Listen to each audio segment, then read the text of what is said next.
Today I am solving this match unique problem but simple problem. To solve this is 7 minus 6 divided by 3. 7 minus 6 gives us 1. 1 divided by 3.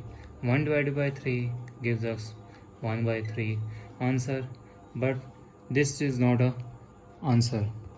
To solve this problem, use B O D M A S rule.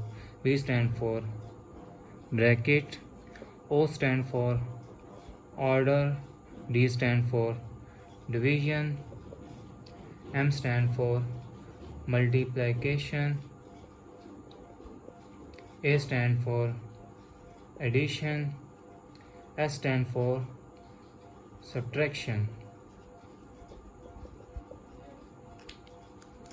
So according to that, first solve division. 6 minus 6 divided by 3 gives us 2 minus 7. 7, so again subtracted according to the rule. 7 minus 2 gives us 5. That's the correct answer.